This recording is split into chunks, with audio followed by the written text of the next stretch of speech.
decided to become an astronaut. She is from Louisiana and is already certified for suborbital spaceflight. She speaks 4 languages and plans to be the first woman on Mars. Please join me in welcoming her.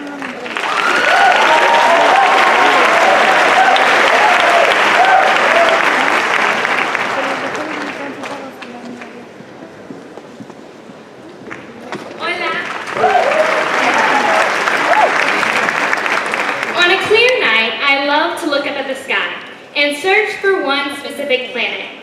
It looks as small as a dot. Some of you may call it the red planet or Mars, but for me, it is home. Now, I first got interested in the idea of going to Mars when I was around 3 years old. I was watching this cartoon where these creature friends would go on imaginary adventures in their backyard. This show was The Backyardigans. Now, The Backyardigans is a pretty silly show, but when I was watching it, they even had an episode called Mission to Mars. And so while watching this, being the little 3-year-old I wanted to be friends with these characters, and I wanted to go to Mars with them. So I quickly ran and asked my dad if it was possible for me to go to Mars with these character friends. And no one in my family really had a space or science background, so really my dad told me that man had been to the moon, but not Mars. But it would be my generation who would go there and become the Mars generation. So at that moment, something in my heart got awakened. Even at 3 years old, I knew I was born on planet Earth, but I had this mission of going to Mars.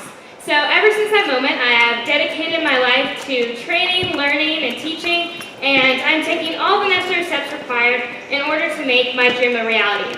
So I started off by going to Space Camp in Huntsville, Alabama, in the United States. And I have now progressed to be doing a bit more advanced astronaut training. So I have joined a citizen science project, which is called Project Possum. And through Project Possum, they are not necessarily training to send people all the way to the International Space Station or into space one day, but their main goal is studying a cloud in the upper atmosphere. So I have been graciously been invited into their program, which consists of college graduates and people a lot older than I am. But it's been a wonderful experience because I've been able to help them with their research and their cloud studies. I've also been able to do some amazing experiences such as water survival training, spacesuit training, decompression training, microgravity training, and the list goes on, and also help a spacesuit company in developing their spacesuits. So in these pictures you can see kind of towards the top left is actually a microgravity flight. So you can see some of the objects in the picture actually floating, because this was the point of the flight where we were actually floating, but our seatbelts are buckled, so it's not faked, we're just buckled in. And some of the other pictures, you can see the different water survival trainings, the spacesuits that we use, and this has all kind of motivated me and kind of continued to inspire me to eventually want to fulfill my goal. Through them, I've also been able to complete different master's level courses in space physiology, space atmosphere, and research studies. So through this program, I actually have my applied astronautics certification, which actually certifies me for suborbital flight. Thank you.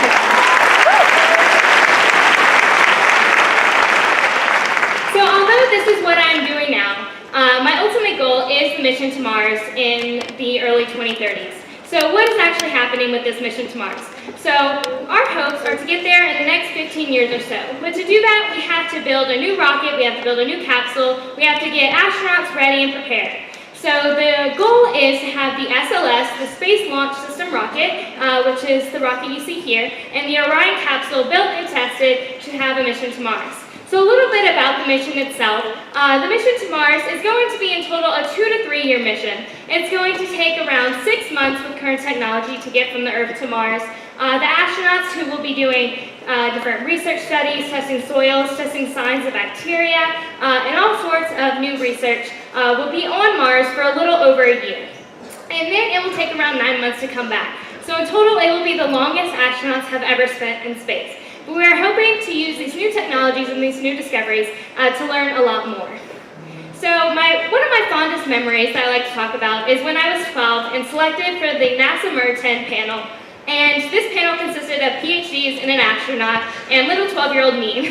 And we were all there to kind of talk about the future missions to Mars. And since this moment, I really got inspired and have learned many lessons and would like to share some of them with you guys today. So the first one is, what is your out-of-this-world dream? I always believe that everyone has an out-of-this-world dream. You know, we're all born with these special talents, unique dreams and aspirations. And I'm always surprised to hear that people block these dreams and give up on their dreams due to fear and worry. And then also to my surprise is the number of adults that look back at their lives only to wish they had worked to follow their dream from an early age. My story, my dream, that in 2033 I hope to achieve is the mission to Mars. So what about you? What is your dream that is out of this world? And what are you doing to launch your mission? Whether that is something as big as going to Mars, or even a small project within your job, or anything else that you have your sights set on. Second is the challenges and difficulties associated with following dream. Now this idea of going to Mars has definitely not been an easy task.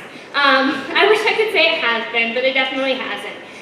You know, it's been a lot of studying, a lot of balancing of time. One of the hardest things so far is really balancing everything I want to do, because I'm still just a high school student, taking the normal high school classes like English and history, even though I'm wanting to go into the science career. So it's balancing my school time with different space courses, as well as different speeches and things that I want to give, because I also believe that's very important to motivate our youth and motivate them to follow their own dreams from their age and to really not let anyone take their dreams away from them. So there are challenges, and it's going into your dream knowing that there are going to be challenges, but it's all about looking towards the future.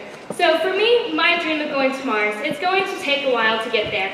This dream isn't going to become a reality until the early 2030s. But it's knowing all the benefits I will get from it, and know that even though there may be challenges along the way, one day I will hopefully eventually fulfill my dream. Thank you. The third lesson I want to share with you guys is the importance of believing in and helping others. Even when I was a little 3-year-old and went running to my dad to tell him that I wanted to become an astronaut and go to Mars, which was basically the craziest thing I could have ever picked to tell my father, he was very supportive of me. He told me, you know, if that's what you want to do, then go for it.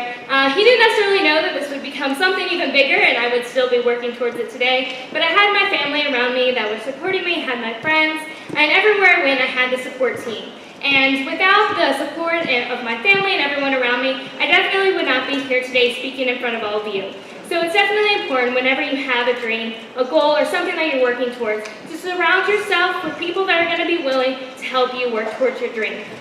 So I have some pictures of me and my father throughout the years, just because it's very special and very special part to my heart about how much my dad's been able to support me. So from my first space camps, to, since I was a little girl, to helping me with speeches when I was first kind of getting used to talking in front of people, and kind of throughout the way he's been there. So it's thinking about who has been supporting you with your path. And once you start thinking about that, it's also important to think about how you can support others. Because if you have a support team around you, it's important to find ways how you can give back to others. So it's supporting each other in our dreams, and that's really how we're going to eventually fulfill all of our dreams. Something like the mission to Mars, it takes tens of thousands of people to send one astronaut to space. It is not a small task. It doesn't take, you know, a couple men in the store somewhere, you know, putting together a rocket. It definitely takes a whole team. So it's building your team and finding ways to actually achieve your dreams. In conclusion, 20 years from today, I will be standing on red sand, looking up at the clear sky, looking for a pale blue dot, searching for our planet Earth.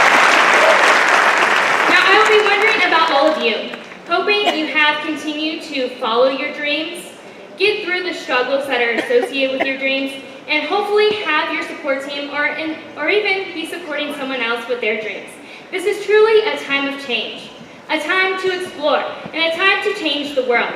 We're developing and going further now, even more with our technologies. So follow your dreams, follow your goals, and never let anyone take them away from you. I am Alyssa Carson, and we are the Mars generation. Thank you.